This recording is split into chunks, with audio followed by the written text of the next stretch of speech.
I died here in Jacksonville. I went on to become governor of Florida, and I was the very first governor of Florida who was actually born in Florida. Now, unfortunately, my legacy has all been forgotten. And as we walk around, I will tell you a little bit of my story, as well a little bit of my family story. But I have essentially been forgotten. Now, and that is why I walk the streets today. Now, in 1845, when I entered politics, a poem appeared in the local newspaper. Started like this: once upon a midnight dreary, while I pondered, weak and weary, over many quite too curious volume of forgotten lore. While I nodded, nearly napping, and suddenly there came a tapping, as if someone gently rapping at my chamber door. "'Tis some visitor," I muttered, tapping at my chamber door, "only this, and nothing more." Now that I remember, it was in the bleak December, and each desperate dying ember rocked its ghost upon the floor. Eagerly I sought the morrow, vainly I had hoped to borrow from my books surcease of sorrow.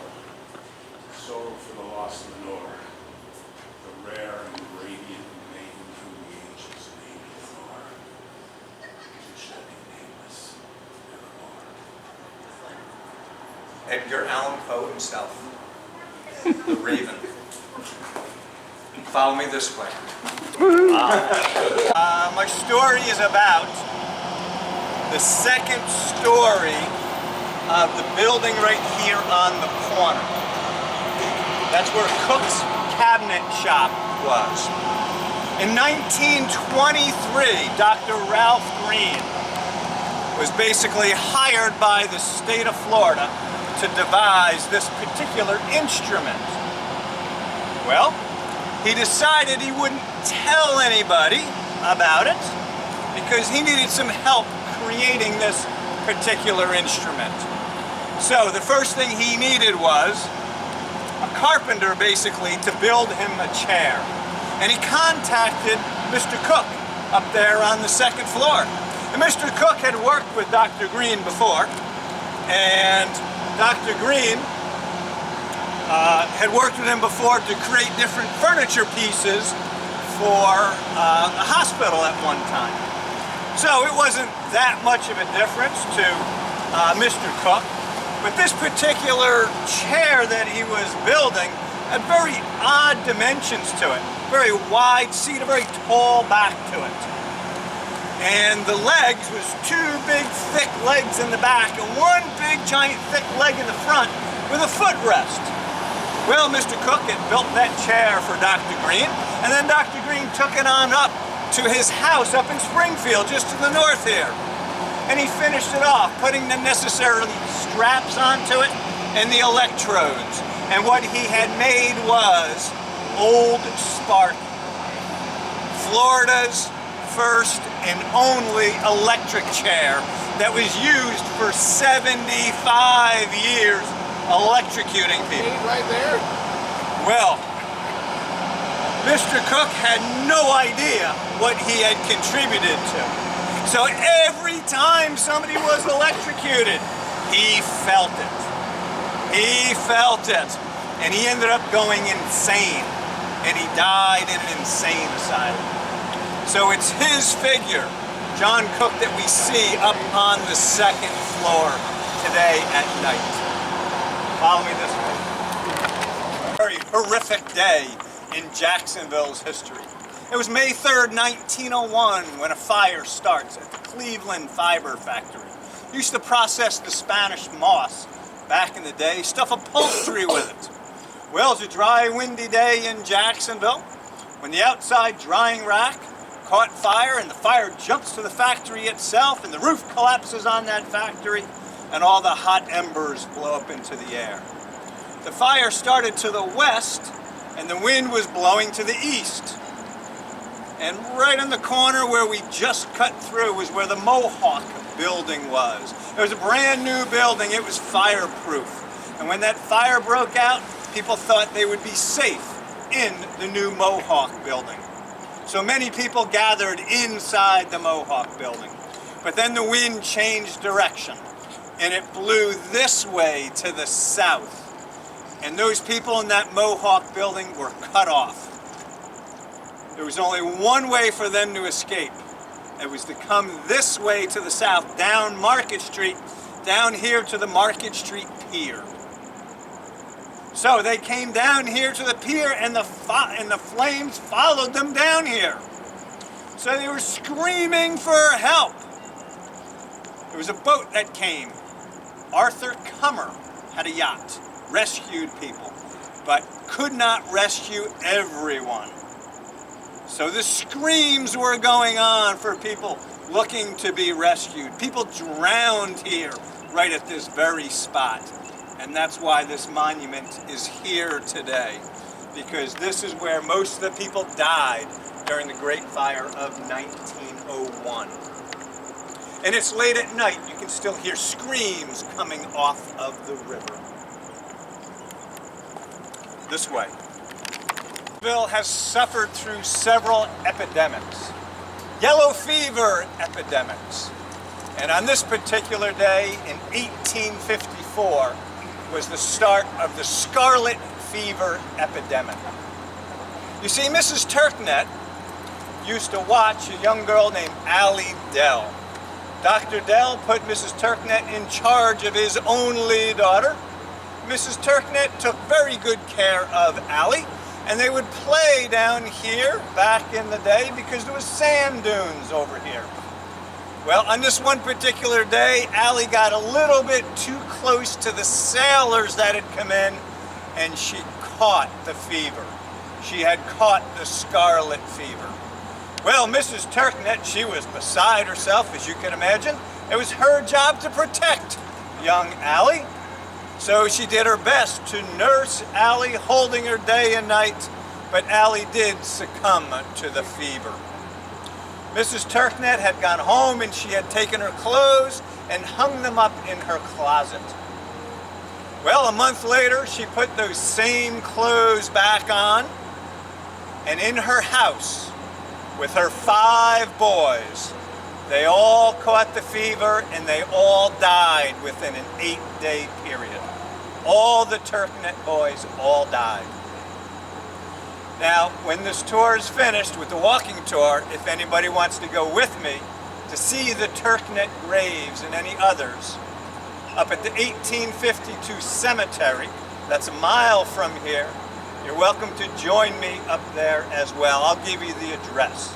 But that's one of the sites at the cemetery, is to go to the Turknett graves, all side by side. So, poor Miss Turknett, she did her best with young Allie, and Allie's ghost has been seen, small white girl, waving to boats down here.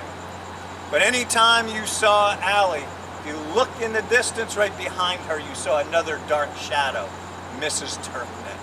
She's never left Allie's side. Follow me this way. My father, Isaiah Hart, who lays out the city, the original 20 blocks of Jacksonville, all in here. You won't see a sign around where my father's house was, any of that. Part of that disrespect that has continued through the years. Now, what the early founders had done was give the land on the outskirts of town to the Episcopal community. So they gave the land up on Billy Goat Hill, up to the north, on the outskirts of town, to the Episcopal church community. Now, why would the church community want the land up on the hill? Well, when you're on a hill like that, and you go to bury one of your loved ones, you'd bury them around the church. Well, if you're on a hill, you could dig down a little bit right there, not hit water. So that was prime property for the church up on the hill. Now, back in my day, when someone had passed, you could pay your respects to that family because the body was basically laid out in the front room of the house when you first entered the house, that very first room, and it became known as the dead room. So you paid your respects to that family there, and then that night, the body, we'd take it and move it on up to the church, where it would be buried the next day. Now, just in case someone stayed up to watch that body throughout the night, just in case it was to move or anything, we want to make sure that person is dead. So the person who was in charge of watching the body worked the graveyard shift. And sometimes we put a bell on their foot or on their hand, because then they could be saved by the bell. Now the next day, there would be a funeral service, and then we would bury that body up around there. Now at some point in time, somebody decided that name of that front room, dead room, was just a little bit too morbid, and they changed it to the living room. Now, if all the graves were all around the church up there, well, what happened when the streets expanded north?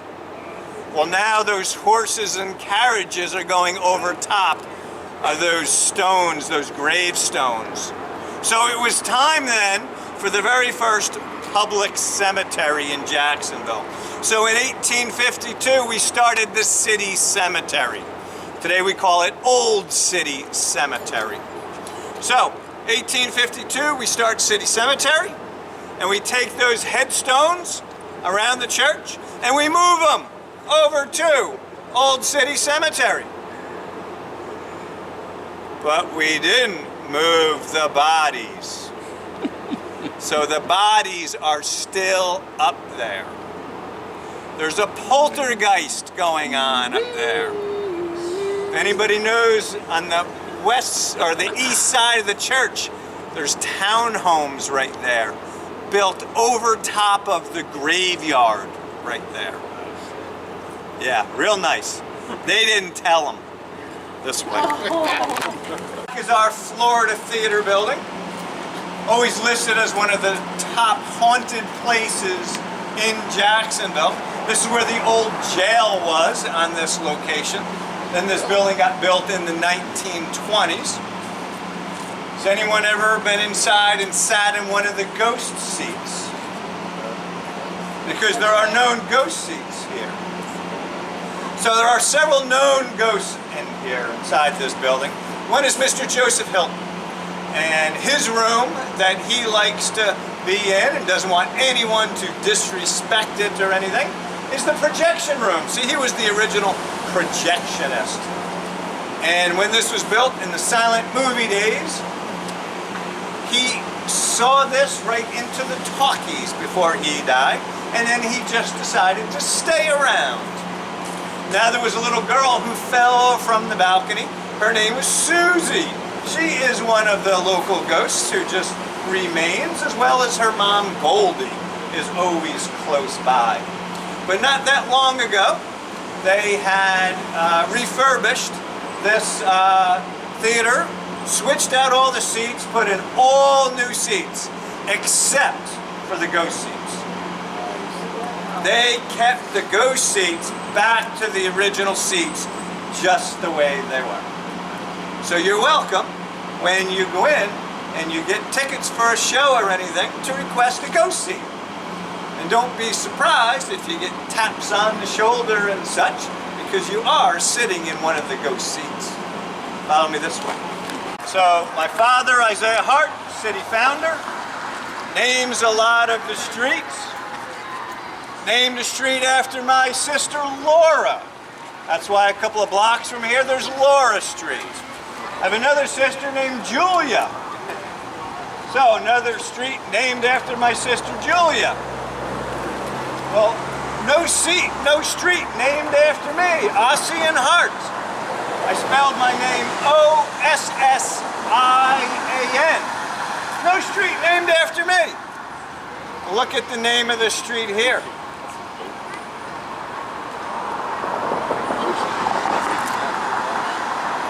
Ocean Street. There is no ocean anywhere near here. Once again, I've been disrespected. Not only have I been forgotten, but I've been disrespected as my family as well. Because we had a family mausoleum in this area. It was desecrated. So all of us were relocated up to Evergreen Cemetery. Follow me this way. Building right here on this corner that is a very cursed building here in Jacksonville. Some people know it as the Bostwick building. Now when it was first built, it was the First National Bank. But the First National Bank didn't last very long. Within 2 years, they had gone out of business. The next bank to take over that building was the Guarantee Savings and Loan. It only lasted a couple of years before that one went out of business. The next bank to move in was the Brotherhood State Bank. And they were doing pretty good for a number of years. And their head teller was Mr. Thomas Hendricks. And Thomas Hendricks would come out to this very spot every day for his smoking break. And people to this day do smell cigarette smoke back here that just seems to come out of nowhere. Well, Mr. Thomas Hendricks come back here every day. During his break, he would smoke his cigarettes. But on this one particular day, he went back into his office in the bank. He closed his door. He locked his door. He was the head teller. He locked his door, sat at his desk. He pulled out a revolver from his desk drawer, and he shot himself in the head. Well, you can imagine the commotion in the lobby of the bank, hearing this loud noise, not knowing what it was, until the blood curdled out from underneath his office door and out into the lobby of the bank. The bank never reopened. It closed and never reopened. So that building has a curse tied to it. And now today, that building is the Cowford Chop House. And I warned them of the curse of this particular building. So I said they needed to do something. Needed to do something to honor Mr. Thomas Hendricks. Perhaps have a dessert for him. Call it a blood pudding. Watch your step.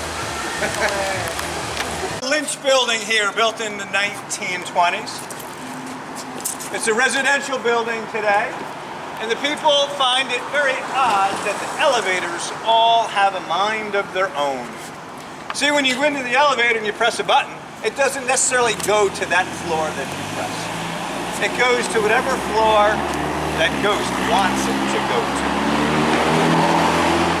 So, people complain about that. Maintenance has looked at it, but it has nothing to do with basically it being mechanically wrong at all. So Mr. Lynch had built this building, and he was proud of building this building at 17 stories high, and he put advertisements everywhere that he was building the tallest building in Florida. He was so proud of this going up in the 1920s. And see, the Barnett family had kept it quiet, their new headquarter building that they had started. So just when he finished it at 17 stories high, the Barnett family announced that they were building their building 18 stories high, finished the next month. So he never really had the tallest building in Florida at all. Is he the one haunting it? I do not know. But Mr. Lynch was quite upset that he never got a chance to have the tallest building. Now, what was here before this building? Before this building, there were houses that were here. In the 1870s, there was a guy that lived here named John Swain. And John Swain had a different name in Texas because that was his alias here in Jacksonville. He was very well known in Texas. His name was John Wesley Hardin. And If anybody knows, watches the History Channel, knows anything about Texas history, he is the most notorious criminal in Texas history. He's known to have killed 42 men.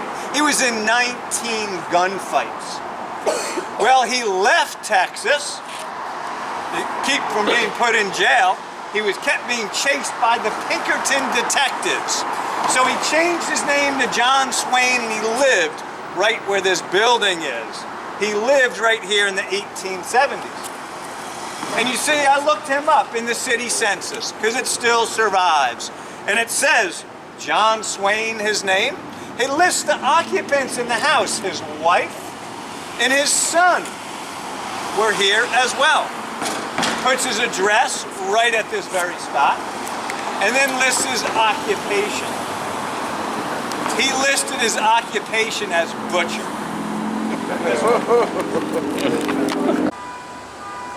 This particular building was built in the 1920s, but come 1963 it had changed names, and it was the Roosevelt Hotel.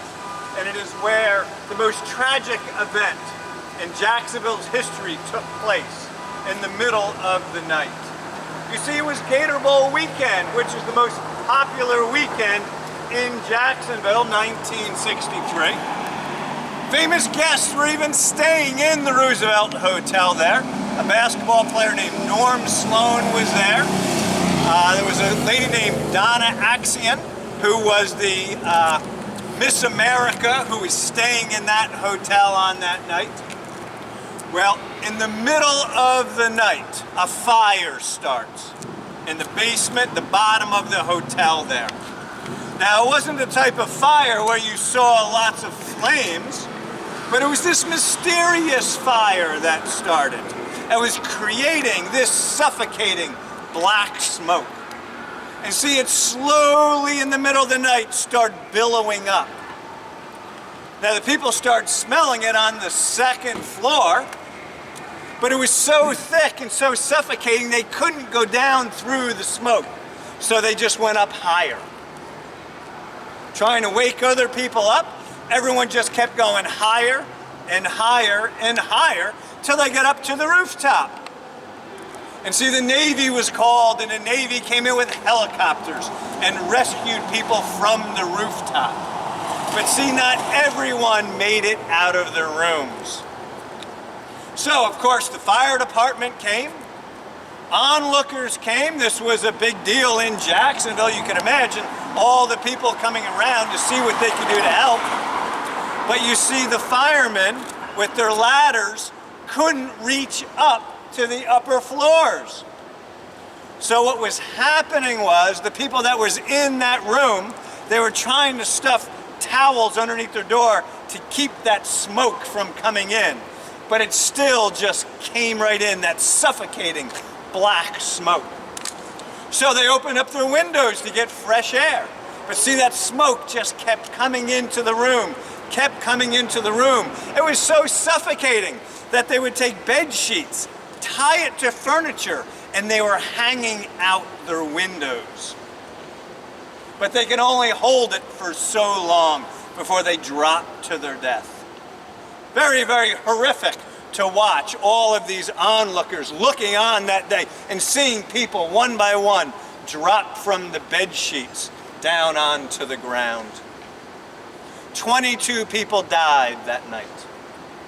So those that live in that residential complex, well, in the middle of the night, they hear people running in the hallways. They do hear screams for help inside that building. Follow me this way. Two big underground vaults underneath it. And see, one time I was underneath this building with a group of photographers. And I had taken them in specially. They wanted to take pictures of the underground vaults. And when we were down underground, noticed on the floor there was little tiny pieces of like white paper. Almost looked like petals of a flower. Little tiny piece of white paper all over the place down there. Didn't think anything of it until I found the article that happened in 1979, the Valentine's Day murder that took place here. So Mr. Prentice O'Neill Murphy came here on Valentine's Day with white roses for his wife. And he entered into the bank, and they were used to seeing him, the employees were, and they informed him that his wife was downstairs. So he went to deliver her the roses. So he gave her the white roses, and then he pulled out a pistol from his pocket and shot her in the head 3 times. So what is that still down there, those petals? Perhaps those are petals from the white roses. This way. This way is no ordinary alleyway. There's actually a tunnel underneath here. And that tunnel now has been covered over. If you were down underground and you looked up, while being in that tunnel, you would see a glass ceiling. Very thick glass. Because back in the early days with the banks, how they lit up the tunnels was they installed a very thick glass as a ceiling, so that the sun could shine in, light up the tunnel down there. But it was so thick that you couldn't see what was going on down there. But we are between the banks here. There's all underground tunnels around us. So on this one particular day, I had a helper down cleaning up one of the old vaults underneath this building here. And I told the guy that I was working with, I said, there's another building to the north. And I know it was owned by the same bank, and I know there's a tunnel that connects those 2 buildings. I just don't know where that tunnel goes. So this is what I'm going to do. I'm going to go around up on Adams Street. I'm going to go down into the Adams Street side, a block from here. And I got my baseball bat, and I'm going to bang on the door over there. And you tell me where the noise is coming from on this side, and we'll find that tunnel. And we'll figure out how the banks were connected, how the buildings were connected. So that's what I did. Bang, bang, bang. And I came around, and he says, I know where you were. So the room, the whole tunnel area there was all filled with garbage. So we had to climb over things to figure out which door I was banging on from this side. And it led us into this tunnel here. So we walked to the north inside this tunnel up towards Adams Street. But once again, we were climbing over top of things. And we got to the door where I was on the other side before.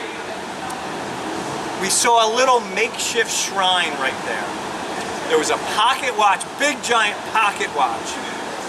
There was a cross, a little tiny cross, and there was an old photograph with a woman in the photograph, very old black and white photograph. 3 things, little shrine was placed right there. So we felt like we didn't want to disrespect it or anything. We felt like we should just leave that right there the way it was. And we had more work to do, so we climbed back out of the tunnel. Continued our work. At the end of the day, we left, and we told the security guard that we found this little shrine at the end of this tunnel that no one's been into. So the security guard said, well, tomorrow when you come back, show it to me. We said, okay. So the next day, we were there with our flashlights, took the security guard in there, once again, climbed over all the top of the stuff.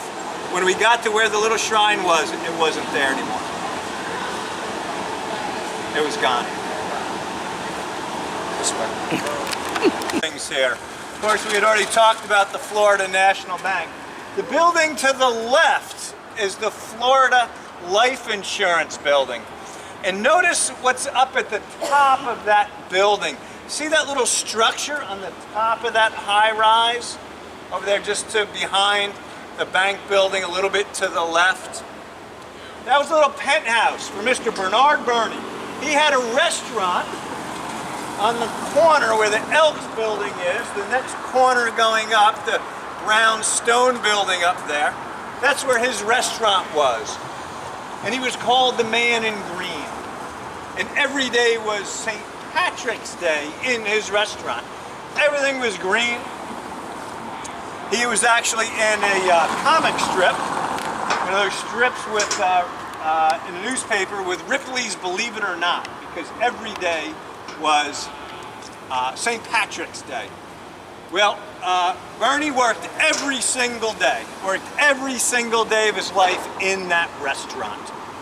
And when he finished at the end of the day, he would go up to the top story up there, and that was his penthouse up there. So people downtown have looked up and saw someone up there looking down at them. They've seen a figure up there at the top of that building. And I'm sure it was Bernie, because that was his penthouse. That was just a small little apartment that he had up there for just him and his dog, Peggy. Follow me this way. Nobody knows the name of that street, one block over to the west. This is Laura, one over is... Hogan? Hogan, yes, Hogan. Now poor Mr. Hogan's, he is one of the people who is been disrespected as well. See, he spelled his name with an S. That's why there's Hogan's Creek. But we have a Hogan Street where his house was. But they spelled his name wrong.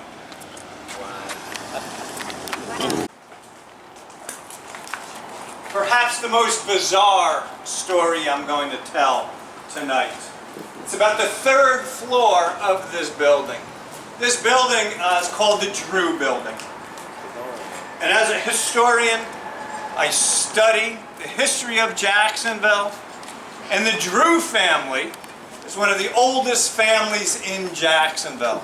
And when you trace all the different fires that took place in Jacksonville, it always seemed like the Drew Building would burn. It'd get rebuilt and it would burn again. Well, in 1901, the whole city burned, including the Drew Building. So this building here gets built. It is the new Drew Building in 1903, built right after the fire. So it was built as a two-story building. Built as a two-story building. And the Drew family had this for their print shop. And they hired an architect, famous architect in Jacksonville's history, Henry John Clutho, to put a third story onto this building. And he started the project and he stopped. He walked away from it. The only project Henry John Clutho ever walked away from was putting a third story onto this building. Swore he couldn't do it. Moved on to another project. Well, this guy Camps took over that project. They hired another architect to do it. Camps put on the third story, and no more than when the third story was built, it collapsed and people died. Wow. So, something's going on with the third story in this building. Now, they eventually did put a third story on. And our most famous arsonist and serial killer in Jacksonville was Otis Toole. Anyone ever hear of Otis Toole? He lived up in Springfield, started several fires in Springfield and all. His most famous murder was of a young boy named Adam Walsh. And Adam Walsh's father, John Walsh, started a crime show. America's Most Wanted. Yeah, that was John Walsh after his son Adam was abducted and killed by Otis Toole. Well, Otis Toole only started one fire in downtown Jacksonville on the third story of this building. And Otis Toole swore that he heard voices. He heard voices telling him what to do. So once again, the third story. No one goes up on the third story. They can never keep a tenant at all in there. So what's going on in this Drew building here? Well, once again, you have to go back to what was here before this building. And after our Civil War, this is where the Freedmen's Bank building was built. And the Freedmen's Bank building, unfortunately, went out of business. People all lost their money who invested in the Freedmen's Bank. But this building was unoccupied, and on the third floor became the new courtroom. They used the third floor for the courtroom. So, on this one particular day, in the late 1800s, it's our version of the Lizzie Borden story. Familiar with Lizzie Borden? Had an axe, right? Gave her father 40 whacks. When she saw what she had done, gave her mother 41, right?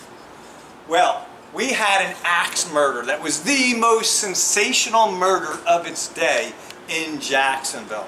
It was up at the Fagan house up to the north. And on this particular day, Mr. and Mrs. Fagan came downtown to go shopping, and they left Mrs. Fagan's sister to watch their 2 young children. And when they had returned, they were all cut up with an axe. So you could imagine this being a very, very horrific thing in Jacksonville, and there was a lot of pressure on the police and the prosecutor and all to find who had done this. Well, the 2 people that they accused of this were the Scott brothers. And the Scott brothers were boarders at the Fagan house. So this really slick prosecuting attorney, he said it had to be this inside job. Of course, the brothers said, "What? We knew the family. We loved the family. Why would we do such a horrific thing to murder them?" But this prosecutor, he was good. He was good. And he tried to destroy what their alibi was and all, accused them of doing it. So they were accused and they were found guilty. And these 2 young men swore on that 3rd floor, they swore vengeance to that lead prosecutor because they knew they were going to be hung in the next few days. What was the name of the lead prosecutor? Drew. Same family. Drew. 3rd floor. Oh. Can't make it up. Can't make it up. Crazy. All right. Bold City Brewery, 2 blocks this way. If you need a beer, need a refill, whatever you need, use the restroom. I'll add